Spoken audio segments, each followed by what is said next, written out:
Olá, bom dia, boa tarde, boa noite, mundo. Hoje, dia 4 de maio de 2002, 2002 é cruel, mas 2022, estamos com o nosso querido Beto Gomes, que ele ficou carequinha porque nós estamos obsediando de tanto estar convidando, não é não. É porque nos apoia com todo carinho quando pôde. E nós somos muito gratas ao nosso irmão. Hoje daremos continuidade ao estudo do que é o Espiritismo, item 33. Beto, é contigo. Olá, Oh, pessoal. Bom dia, boa tarde, boa noite. Não está liberado para compartilhar. Boa noite, boa boa, tarde. boa E noite. bom, Pronto, vou lá. E agora, Beto? Eita. Tá bom? Você está compartilhando. Poxa.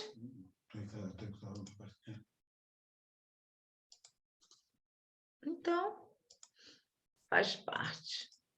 Bom, peraí, já sei, Beto. Não, Fala! E alors? Maintenant, c'est bien ça?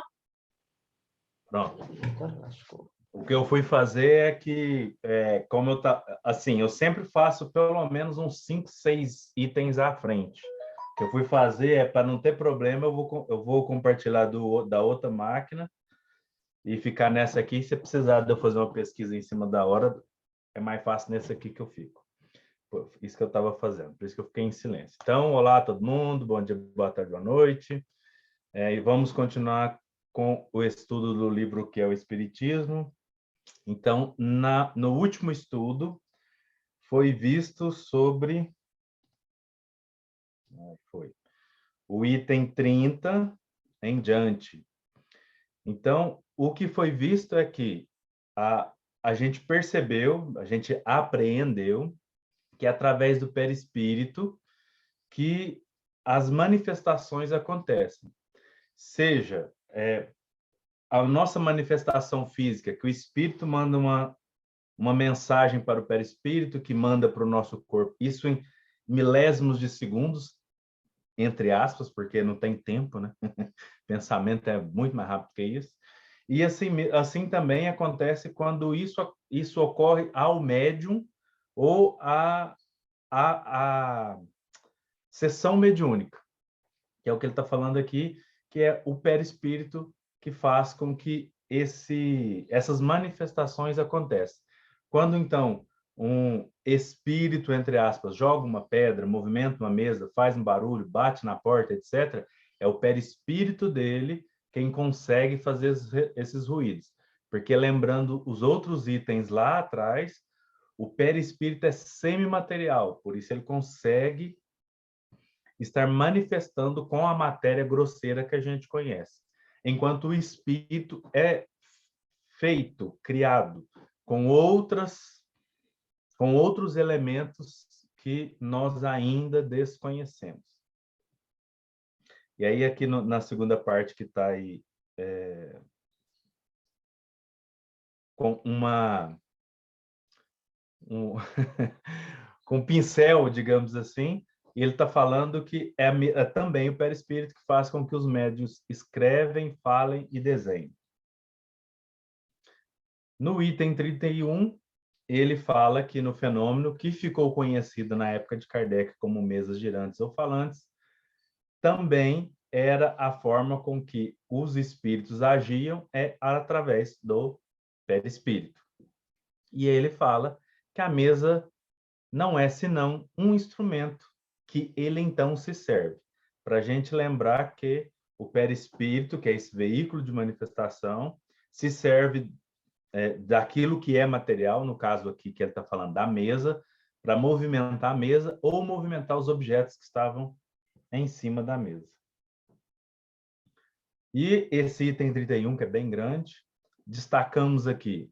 O mesmo podemos dizer relativamente àquelas que dirigem a palavra à mesa, como se o espírito achasse encerrado na madeira, ou se a madeira se estivesse tornado o espírito. Então, assim, faz a ligação do perispírito com os objetos, para que aconteça uma manifestação inteligente. Então, a mesa por si só não consegue ter uma manifestação inteligente, mesmo que se um espírito pudesse entrar nela, que é o que ele está falando, o espírito não entra na mesa. Ele liga o perispírito à mesa para que ele movimente essa mesa através de substâncias, muitas delas a gente ainda desconhece, mas alguma coisa ligada assim ao que eles chamavam naquela época de magnetismo. E ele fala que dá-se o mesmo com as comunicações por escrito. O espírito coloca-se ao lado do médium, dirigindo-lhe a mão ou transmitindo-lhe o seu pensamento por uma corrente fluídica. Então, da mesma maneira, através do perispírito, acontecem essas comunicações de perispírito a perispírito. E é interessante que já aqui tem um detalhe maravilhoso. Quando fala dirigindo-lhe a mão, significa que existe aquela psicografia mecânica. E quando ele fala pensamento, é o que é a psicografia intuitiva, é aquela que é ditada. Vocês já devem ter visto em alguns ou em vários livros do Chico Xavier, está obra ditada pelo Espírito André Luiz, obra ditada pelo Espírito Emmanuel, e não mecanicamente, então é ditada, o que é muito interessante, né? E, continuando, com o item 31 é bem grande, não é a força braçal que o espírita suspende, e sim pela ação de uma atmosfera fluídica com que ele a envolve e penetra. Isso talvez pode parecer um pouco confuso, mas imagina assim, eu não estou pensando, eu vou levantar as minhas mãos para melhor expressar o que eu estou dizendo. Eu não penso isso. Elas funcionam automaticamente. A mesma coisa acontece quando o espírito comunicante, o espírito desencarnado, através do seu perispírito, faz essa manifestação acontecer. Ele não pega a mão igual a gente imagina. Inclusive, em alguns lugares, tem até imagem mostrando isso, mas não acontece assim. São ligações fluídicas, ou o que a gente prefere chamar ligações energéticas, que acontecem no nosso perispírito, que fazem com que esses controles acabam ficando mecânicos, porque eles já são em nós.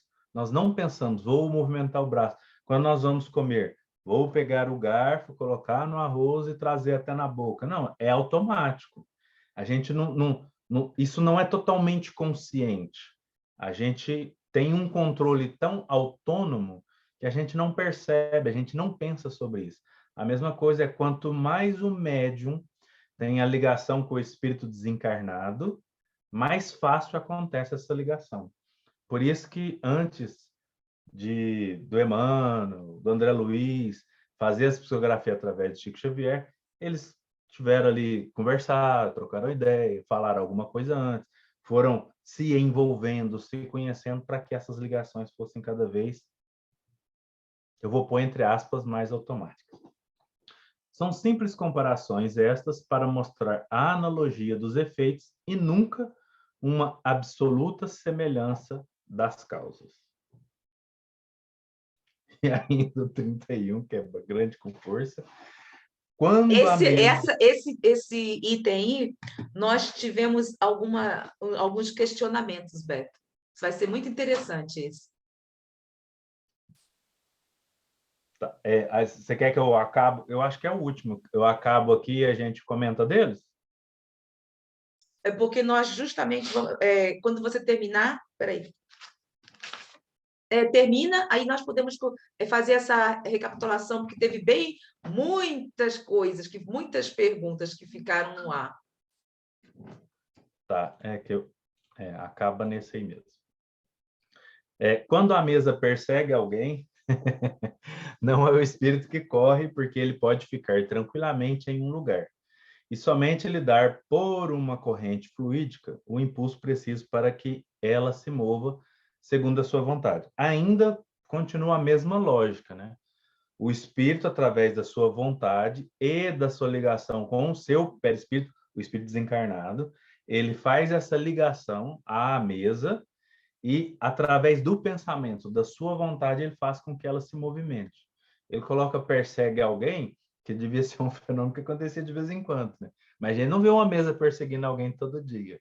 Então, a gente já percebe que são fenômenos que acontecem quando esse espírito tem essa capacidade, essa destreza. Porque vamos imaginar, se todos os espíritos desencarnados pudessem pegar uma mesa, jogar ela para cima, não ia estar muita gente encarnada, não, né? O que a gente tem de inimigo do lado de lá. Então, não é uma coisa assim tão simples, tão fácil, que acontece a todo momento. No caso aqui é para a gente entender como o fenômeno acontece. E aí ele faz um monte de considerações aqui, trazendo algumas coisas que são físicas que a gente compreende para poder explicar coisas mais complexas, e finaliza dizendo, é uma só a lei que regula tais fenômenos. E aqui a gente encerra a revisão. Se você quiser comentar agora... O que nós ficamos, falamos muito sobre a mesa naquela época de Kardec, que era como se fosse um teatro, um cinema, que eles iam para se divertirem. E quando foi falar o impulso preciso para que ela se mova segundo a sua vontade. Então, o que ocorreu há 15 dias atrás? O espírito, ele quer fazer com que a mesa se mova. Mas quando ocorre comunicações que não se chama intelectuais ou mecânicas, não é? E como é que fica a vontade neste caso? Foi isso que foi feita uma pergunta, assim, Zélia, nós conversamos sobre isso, falamos sobre os fenômenos das comunicações intelectuais e os efeitos físicos. Aí estávamos comentando justamente que isso é um efeito físico, que estava falando sobre isso, e a vontade, como fica neste caso, quando é mecânico?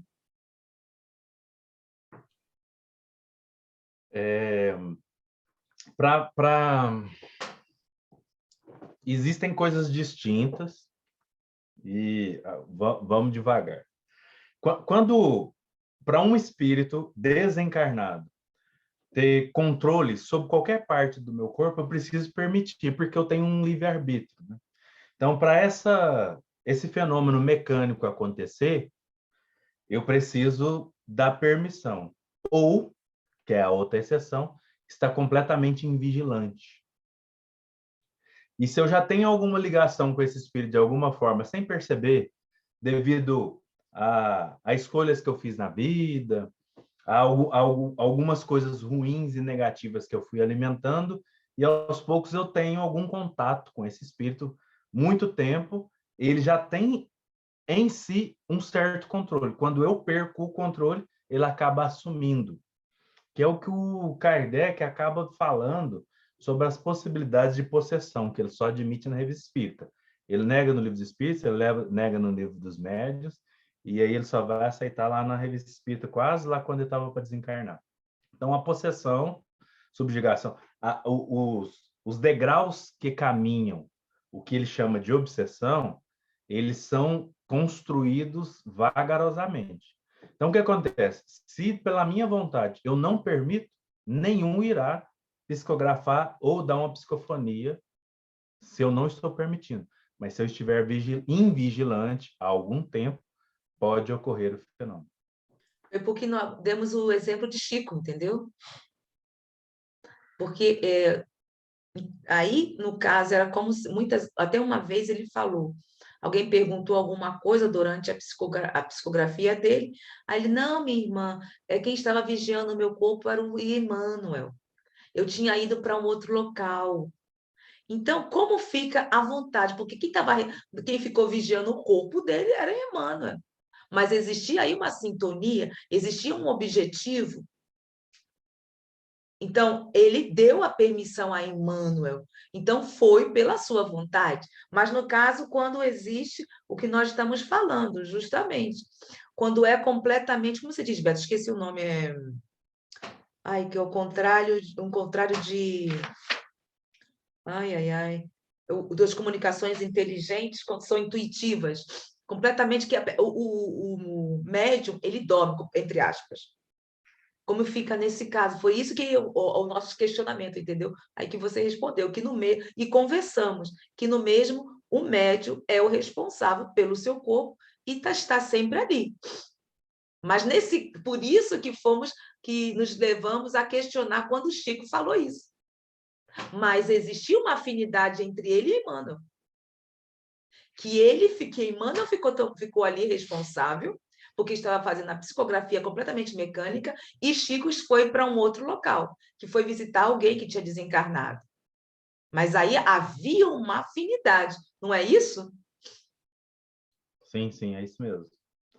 E provavelmente, eu vou falar provavelmente para a gente não entrar muito para esse campo, que ele é mais complexo e precisaríamos estudar. Mas existem exceções, mas são raras e bem poucas exceções, né? O comum é isso acontecer. Quando a gente... essa história de que o corpo é nosso, ela é muito real, muito segura. Então, a gente tem um controle mesmo não estando. É porque senão a gente vai pensar assim, então em algum momento o espírito desencarnado pode dominar o nosso corpo e ficar quanto tempo quiser. E se a gente for ver em outras vertentes religiosas, os chamados avatares, uma das explicações, que existem outras, é que poderia isso acontecer. Mas não é bem assim que funciona. É mais complexo e aí a gente deveria ter um estudo só para isso, para poder entender melhor. Mas o comum é isso acontecer, né? Ter afinidade. Obrigada, Beto. Bom, aí hoje, então, nós começamos o item 32 do livro que é Espiritismo, capítulo 2, Noções Elementares do Espiritismo, do Espiritismo, e está no item dos Espíritos, né? Manifestações dos Espíritos. Pelo pouco que dissemos, pode-se ver que as manifestações espíritas de qualquer natureza nada têm de maravilhoso e sobrenatural. São fenômenos que se produzem em virtude da lei que rege as relações do mundo visível com o invisível, lei tão natural quanto as da eletricidade, da gravitação, etc. É interessante que, às vezes, tem algumas coisas que acontecem e que ainda, para nós, no meio espírita, né, de muito tempo que estuda, a gente fala assim, não, mas isso é extraordinário, é fantástico, é praticamente sobrenatural. Então, talvez a gente pode pensar, nossa, mas o Chico Xavier tem a capacidade de perceber meus pensamentos, saber exatamente as palavras dele, etc. Isso é sobrenatural. O que o Kardec está dizendo é que não, é natural, é uma capacidade que foi desenvolvida, que foi permitida e etc.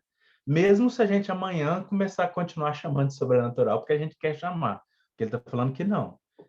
Só acontece porque existem leis no universo que faz com que isso aconteça, que isso é permitido.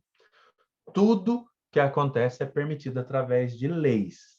Se estão através de leis naturais, não podem ser sobrenaturais. Ele faz um jogo com as palavras. Mesmo que amanhã a gente comece a pensar assim, mas tal coisa é tão extraordinária que é sobrenatural. A gente pode falar, a gente pode querer nos enganar, mas se acontece, é natural. Por que que a palavra natural, ela vem dizendo que está na natureza? Talvez eu ainda não tenha desenvolvido, mas está na natureza, então é natural, não é sobrenatural. É interessante o que o Kardec faz, né? Acaba tirando algumas ilusões de nós, que a gente prefere ficar com a ilusão. Nossa, mas fulano é fantástico demais, é sobrenatural demais. A gente prefere.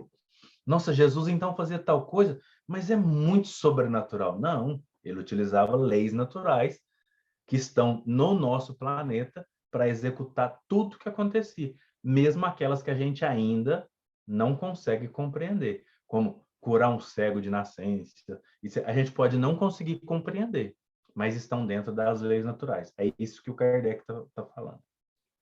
E aí ele continua dizendo: o Espiritismo é a ciência que nos faz conhecer essa lei, como a mecânica nos ensina as do movimento, a ótica, as da luz, etc.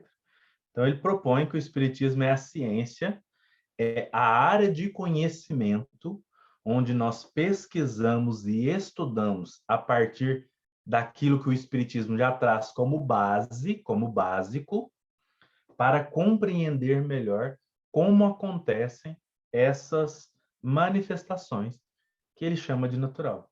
O que é muito interessante, se a gente parar e olhar para trás do livro aqui, do que é o Espiritismo. A pessoa que não acredita em espírito, como é que ela vai acreditar em manifestações espíritas? Ela já não acredita em espírito. Como que ela vai acreditar que existe um intercâmbio entre o mundo visível e invisível, sendo que ela nem acredita em espírito? Não tem como. Assim como uma pessoa, e aqui talvez eu vou falar um exemplo muito esdrúxulo, mas uma pessoa que fala, vou construir um prédio sem saber fazer nenhuma conta básica, sem calcular os ângulos e o quanto de peso ele pode colocar, por exemplo, em cima das colunas, em cima daquela base. Se ele não sabe como fazer a base, o prédio não vai ficar de pé. É isso que é chamado de ciência espírita, porque precisa dessas bases que são trazidas pelos espíritos, organizadas por Allan Kardec, para que a gente continue esse edifício. Senão ele pode vir ruir e a gente não vai entender nada. E é bom que, justamente, que muitas são as vezes que nos perdemos, porque não sabemos por que o Espiritismo é conhecido também como ciência. Aí eu gostaria de perguntar, Marinete, e aí, deu para entender? Mais ou menos, ele. É porque as meninas estavam falando aqui no meu ouvido. Aí, sabe? Aí eu tive que mandar sair. Dá licença, dá licença. Mas tá bom. Mas estamos estudando, não tem problema. Ele é o que nós estamos vendo aqui. Ele está explicando, não é, Beto? O que assim, é importante lembrar é que, apesar do Kardec estar falando e comparando a ciência do espiritismo com a mecânica e com a ótica, que inclusive já são, eu vou pôr entre aspas, ultrapassadas, porque existem outras que abarcam melhor, ele coloca, ciência é uma palavra que vem do grego, que significa conhecimento, ou do latim. Agora acho que é do grego mesmo. E aí, o que ele está falando é que o espiritismo é que traz esse conhecimento basilar, esse conhecimento básico, assim como a mecânica traz o conhecimento básico do movimento, que hoje está muito dentro da física, por exemplo. A física que vai falar, um objeto movimenta assim, movimenta assado e tal, mas dentro da física, chamada de física mecânica, etc., ele vai mostrar como funciona esse movimento, como que para, etc.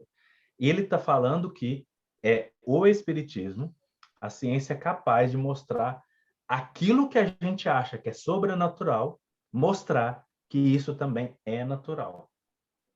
E provavelmente é por isso que ele é tão relegado por tantas pessoas e por outras religiões, que a gente prefere acreditar que é sobrenatural. A gente quer acreditar que é inexplicável, não dá para explicar e pronto, acabou. E a gente não quer entender. E a gente prefere ficar com o sobrenatural. A gente não quer acreditar que é natural. Beto, aí eu fui buscar que você tá, que eu também gosto muito dessa coisa. Ciência vem do latim scientia, traduzido por conhecimento, refere-se a qualquer conhecimento ou prática sistemáticos. Em sentido estrito, ciência refere-se ao sistema de adquirir conhecimento baseado no método científico, bem como ao corpo organizado de conhecimento, conseguido através das pesquisas.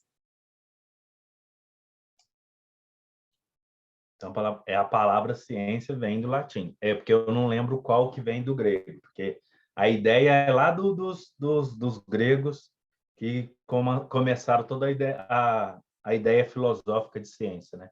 De tomar conhecimento.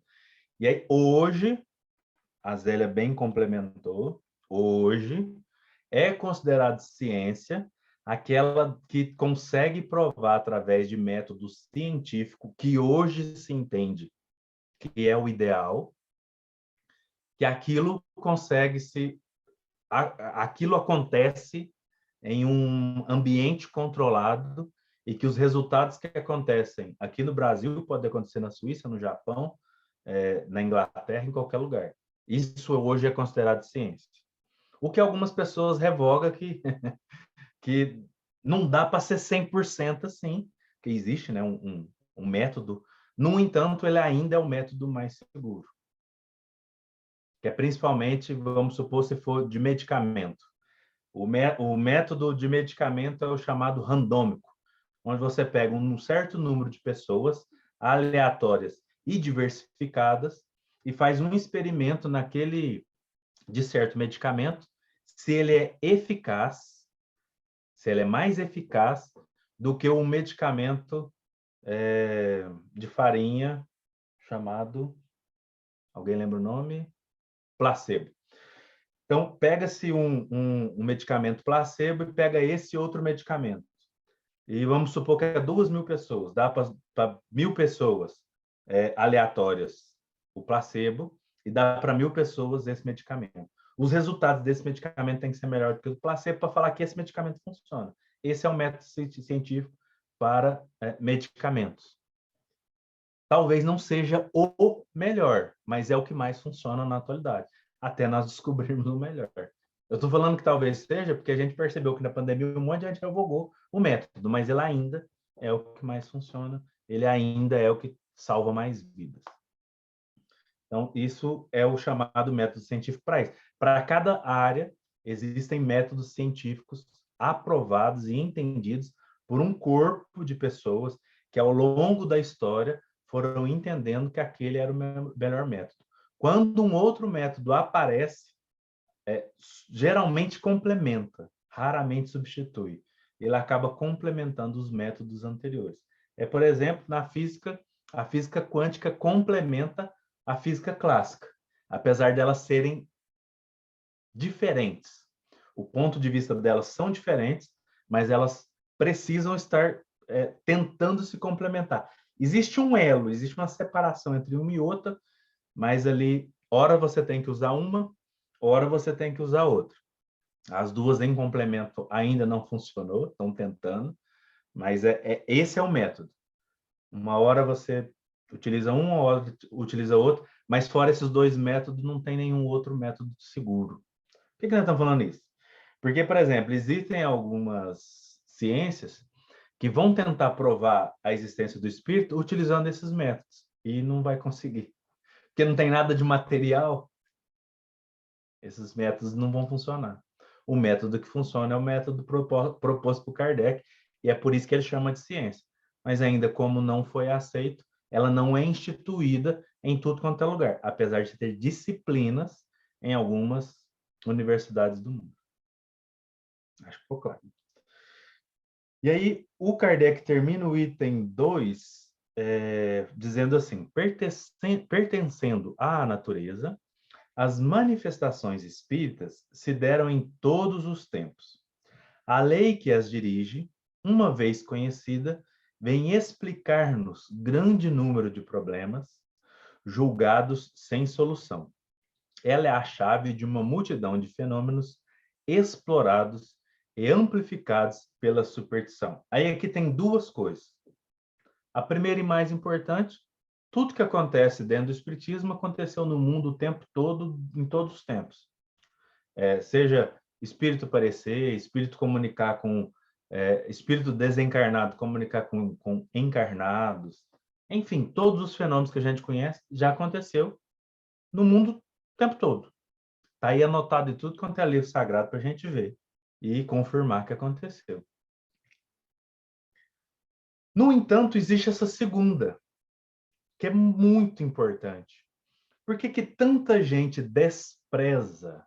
Ô, Beto, Beto, Beto, desculpa, eu estava aqui tentando... o Sam está com um problema. Não, tá tudo bem. Aí ele queria já estar fazendo pergunta, mas não pode ser através do computador dele. Aí eu liguei o microfone, ele quer te fazer uma Beto, pergunta. isso, por acaso, eu já queria chegar um bocado mais atrás, só que depois eu não tinha percebido que a Zélia tinha o micro desligado. Realmente, quando nós vimos o antônimo de ciência, que é a ignorância, percebemos a dimensão da palavra ciência. E tem uma frase, seguindo o que tu estavas a dizer, de Einstein, que ele diz que a ciência sem a religião é coxa e a religião sem a ciência é cega. E isso acho que vem tudo a ver com exatamente com aquilo que tu estás a falar neste momento.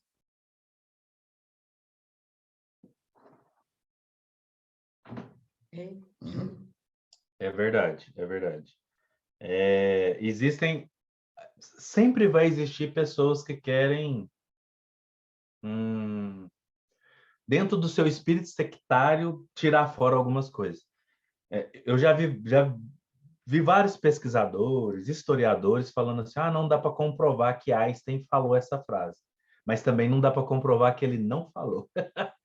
Porque, assim, existem frases atribuídas a Albert Einstein que as pessoas têm certeza. Falam, não, ele nunca falou isso. Mas essa, eles estão em dúvida. Olha que coisa interessante. E talvez era para ser assim mesmo, né? Porque quando envolve ciência e religião, a gente acaba querendo meio que separar as coisas. O que é um absurdo. É um absurdo. Mas é bem isso. Quando a gente percebe que a ciência, quando ela não tem na dimensão real do que é religião, que é essa moralidade, hoje muito interpretado como ética, mas ética real, ética moral profunda, de verdade, né? Não é aquela que a gente faz na frente das pessoas e faz outra coisa escondida, não. Ética de verdade, a gente pode descobrir uma coisa fantástica e utilizar aquilo para o mal, que é, por exemplo, o caso da bomba atômica, né? Foi descoberto uma energia poderosa que hoje até é bem utilizada em muitos casos, mas que é mais utilizada para armamento, né, para destruição em massa. É isso. É o perigo de se usar o conhecimento sem lembrar que existem seres humanos do outro lado. Realmente essa frase é fantástica. E aí, como a gente estava falando, a segunda parte do último parágrafo, ela é muito importante do porquê que muitas vezes tantas pessoas querem ignorar alguns fatos. Porque é muito melhor pegar certos fenômenos e colocar eles a nível de sobrenatural, amplificar isso para que possa ser superstição. E eu estou aqui fazendo pausas, que eu quero trazer um exemplo sem direcionar ninguém assim de forma direta para que ninguém possa se ofender. E quando eu digo ninguém, pessoas fora do Roberto, espírito. desculpa, é que nós estamos conversando, Sandro e eu, e queríamos mais uma vez a explicação, o espiritismo no que se refere à ciência. Então, o espiritismo é ciência pelas pesquisas, pelos estudos que faz das manifestações, ou seja, dos fenômenos mediúnicos. Pela pesquisa que faz desses fenómenos. É isso que se faz pesquisa. Ou no início, na época de Kardec, ele pratica, e nós temos isso, né? Ele perguntava diretamente para os espíritos, e também com auxílio dos companheiros deles. Então, por isso, ainda, porque nós estamos falando aqui sobre as manifestações espíritas que ocorreram em todos os tempos. Então, por isso que o espiritismo é considerado ciência. Por nós pelo mundo não. Por isso. Por isso. Desculpa. Não, pode falar. Mas por que é assim, o que falta para ser considerado ciência? Tem que ser estudado e comprovado materialmente? Exatamente. Se a gente pegar qualquer ciência aprovada pelos homens, vamos numa da época do Kardec, que foi aprovada e até hoje é aceita como a mais plausível, apesar de não ser a única, que é a de Charles Darwin, a lei da evolução.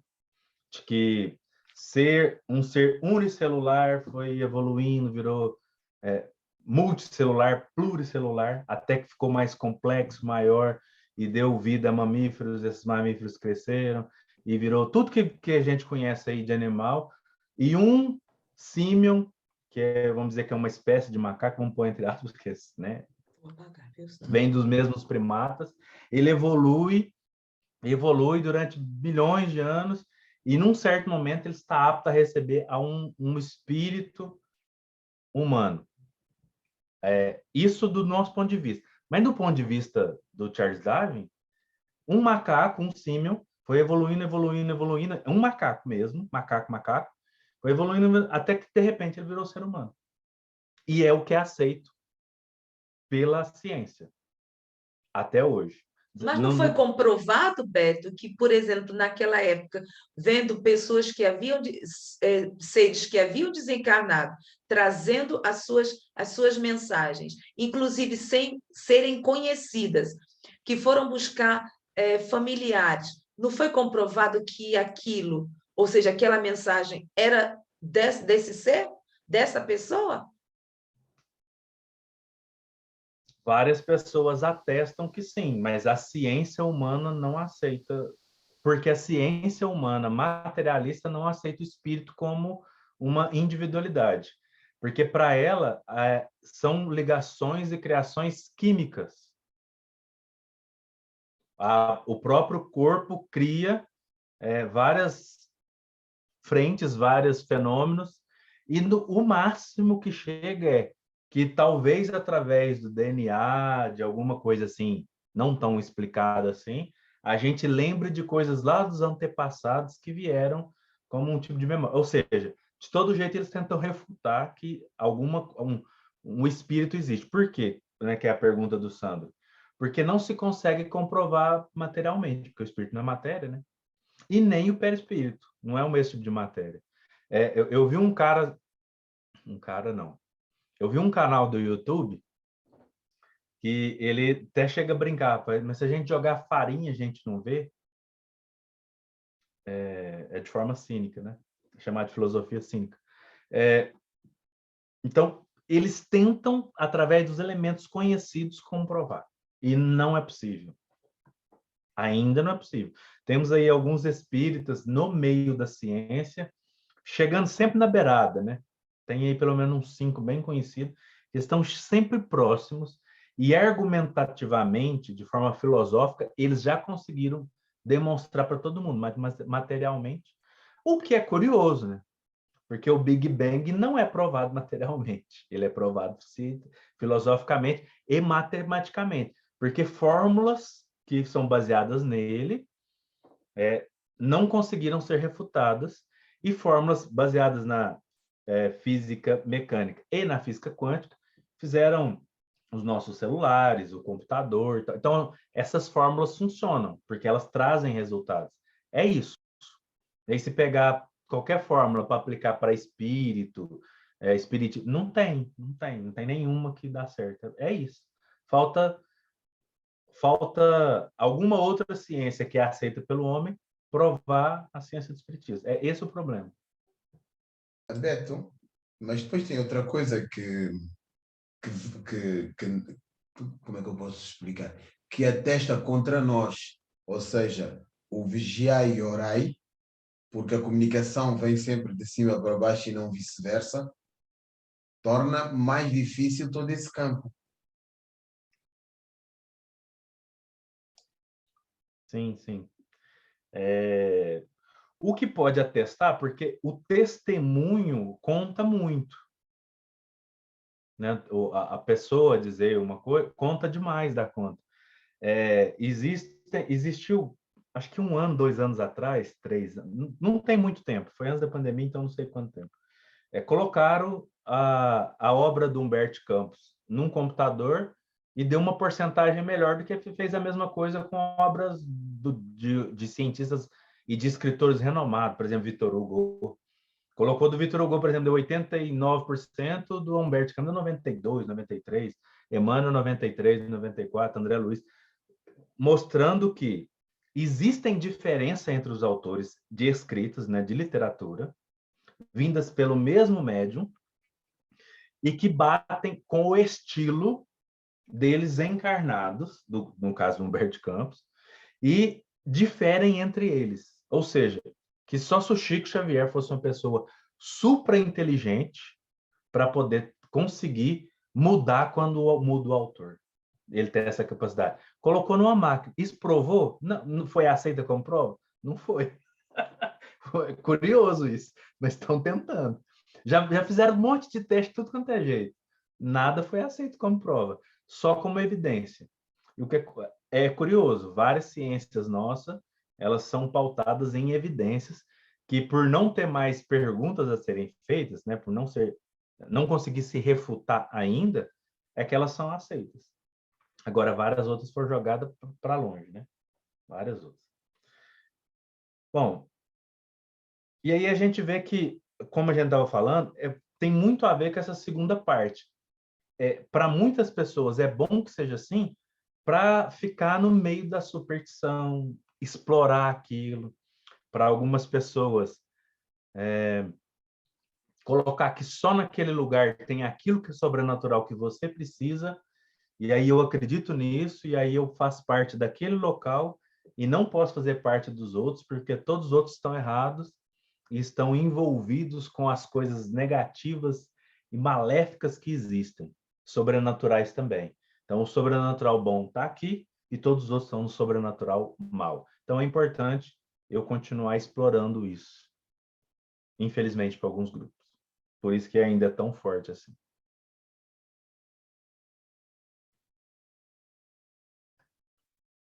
Item 33. Afastado do prisma maravilhoso, nada mais apresentam esses fatos que repugne a razão,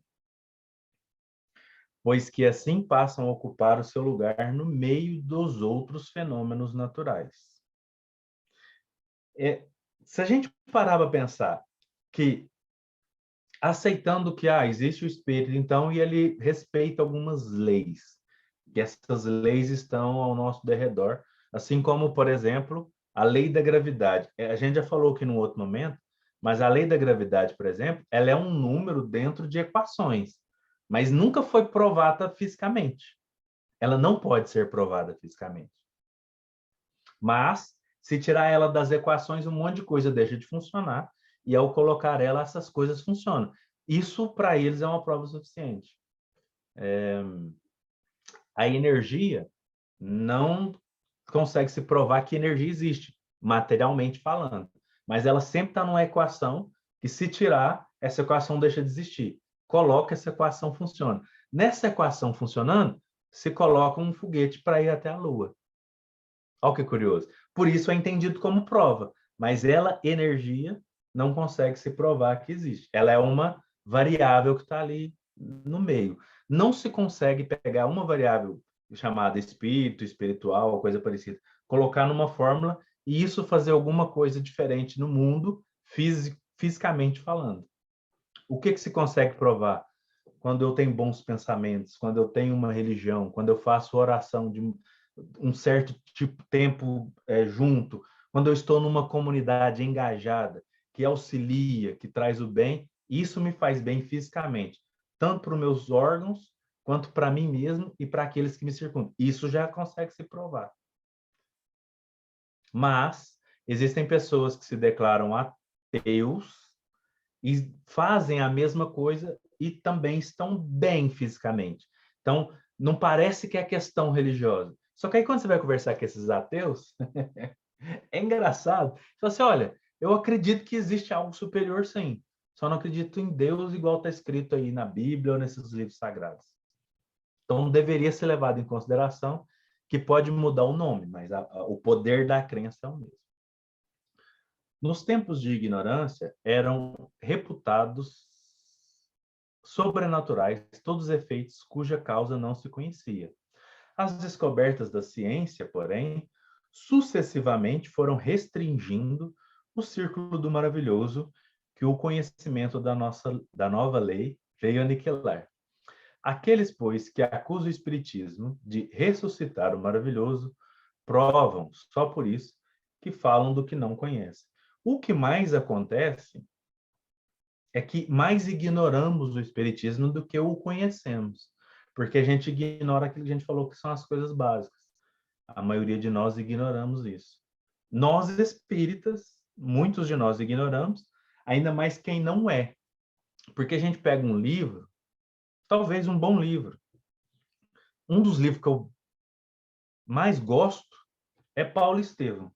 Amo o livro Paulo Estevam. Ali tem conceitos morais singulares e maravilhosos para a nossa existência. Mas se você pegar ele, ler do começo ao fim e falar agora eu sei de espiritismo, você está completamente equivocado. O que menos tem ali é espiritismo.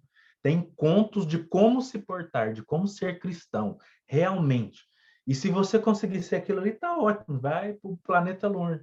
Mas não pode falar que, tipo assim, agora eu sei o que é espiritismo.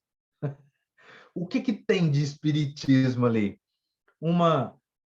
A capacidade do Estevão de estar ligado a Paulo de Tarso depois de desencarnado, e de Jesus intuir Estevão e intuir Paulo de Tarso, e de Jesus intuir Paulo de Tarso. E de alguns outros seres que desencarnam no livro, e depois do desencarne eles continuam ali intuindo, auxiliando, ajudando, estando em conjunta comunidade. E a parte moral do espiritismo, que é fundamental e importantíssimo. Mas as de fenômeno, que a gente está chamando aqui de ciência, explicando como elas acontecem, tem muito pouco no livro.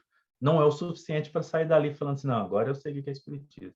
Inclusive, um dos livros, né, mais lidos, entendidos e compreendidos, tem coisas básicas, muito básicas, mas ainda falta o que tem em Allan Kardec, que é, por exemplo, o Nosso Lar. Um livro fantástico, mas terminar de ler ele e falar, eu sei que é espiritismo, é um grande equívoco.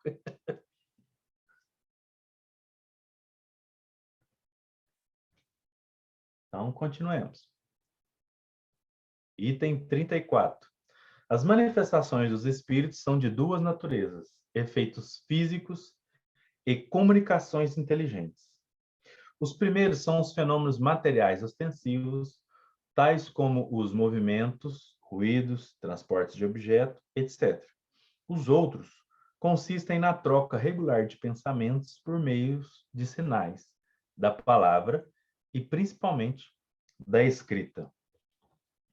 Então, quando acontece um efeito físico que não tem explicações pela ciência física, material, humana, ela só deveria ser entendida como manifestação espiritual, mas que aconteceu no campo físico. Vamos a um exemplo lá do Antigo Testamento. A sarça ardente, que fala com Moisés, né? Tirais a sandália dos seus pés, porque a terra em que tu pisas é uma terra santa. E aí a sarça, tá falando, não tem ninguém lá, só a sarça, pegando fogo e não se consumindo. É um efeito físico. Por que algumas pessoas preferem deixar no campo sobrenatural? Porque a gente pode explorar, falar que é só aqui que acontece. Então, não querer entender faz parte disso. E por que a ciência não aceita que é uma manifestação espiritual? Porque existe uma parte da ciência que estuda fenômenos bíblicos. Vou corrigir a minha fala. Existem alguns cientistas, eles são cientistas, né? Mas como eles são devotos, acreditam, né, no mundo espiritual, vamos dizer assim, eles acabam buscando respostas para que os fenômenos acontecem. Alguns desses cientistas, para a sarça ardente, por exemplo, fala que lá naquela área até hoje existem algumas erupções fala até um nome, eu não lembro agora o nome dos buracos e das plantas, dos negócios que tem lá, que faz com que aconteça lá aquele fogo. Ok, beleza. Mas como que o arbusto não queimou? Olha que curioso. Então, se fosse aceito, desculpa, que o material espiritual, que os espíritos estão ali controlando o que está acontecendo através de conhecimentos que nós ainda não temos, estaria resolvida a situação. Mas alguns preferem rejeitar e outros preferem deixar no sobrenatural, porque todas as duas áreas deixam em um ambiente onde eu posso explorar de alguma forma a crença de outras pessoas. Agora, quando eu falo, olha, não, tá, beleza, um espírito né, muito evoluído para conseguir fazer uma coisa dessa, fez isso e pronto. E aí eu precisava estudar o que é moral na história. E aí entra um campo que nos incomoda. Espera, por que tirar a sandália? Por que a terra ali é santa? Ah, não, se a terra é santa, então aqui a terra é santa, eu começo a colocar isso num potinho e vender por não sei quantos dólares. Pronto, vai eu querer explorar. E não é isso que quer dizer. São símbolos que estão ali que precisam ser interpretados. Ao interpretar esses símbolos, a gente tira o maravilhoso. Aí a gente vai explorar como? A terra significa o campo do sentimento. Os pés é o contato que eu tenho com o campo do sentimento maior, do sagrado, divino, etc. Não, então é algo que eu preciso construir dentro. Ah, então eu não posso vender nada fora, não vou ganhar nada com isso. Não, não posso. Então, não, eu prefiro deixar desse jeito antigo que tem como onde eu explorar de alguma forma. Entende o tanto que é sutil?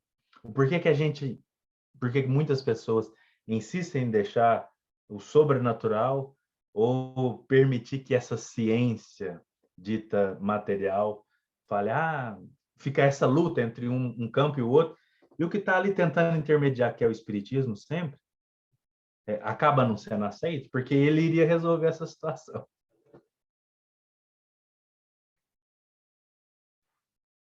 Até que alguém tem alguma pergunta? Na segunda parte tem uma coisa interessante, né? Ele fala que as comunicações inteligentes acontecem, né, no pensamento, né, que é a intuição, através da palavra, psicofonia, e principalmente da escrita. Já nessa época, né, já acontecia isso de a escrita ser um dos fenômenos mais utilizados pela espiritualidade para poder trazer a nós novos ensinamentos, novas interpretações, etc. Né? Então, a psicografia já daquela época já é algo que, no Livro dos Médiuns ele até fala isso, algo que a espiritualidade acabou escolhendo para que a gente pudesse aprender melhor as coisas do mundo espiritual. Deu para entender aí, gente? Nenhuma pergunta, não?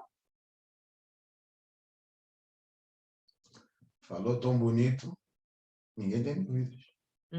Tá. Vai surgir agora daqui a pouco. Mas não dá tempo. Gente, faltam 2 minutos. Alguém quer colocar tem alguma reflexão a fazer? Marinete? Seu Odilson está quietinho hoje? Vixe, está com muito calor lá. Ele ficou quietinho, seu Odilson. Nito? Nada? Calado aprende mais. Venha, viu? Silêncio vale ouro. Mas às vezes nós estamos calados oralmente o nosso pensamento, hein? Marinete, deu para compreender? Porque lembra que nós estávamos falando da outra vez sobre isso, sobre esses fenômenos que o Beto falou no 34, os efeitos físicos e as comunicações inteligentes? Porque depois nós vamos conversar, né, Beto, sobre até a parte de mediunidade. Então, às vezes, por exemplo, alguns pensam que está conversando e que o espírito pode fazer as 3 coisas ou 2 coisas ao mesmo tempo. Será?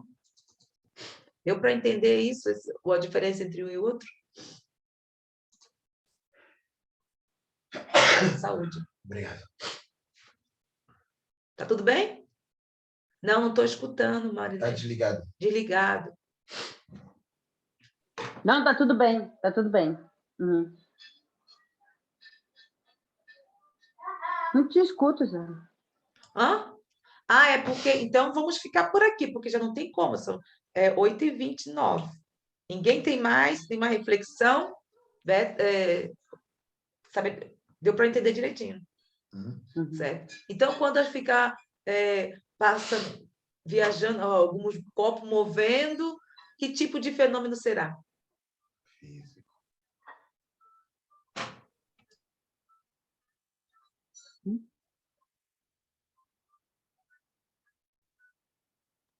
Tá vendo, Beto?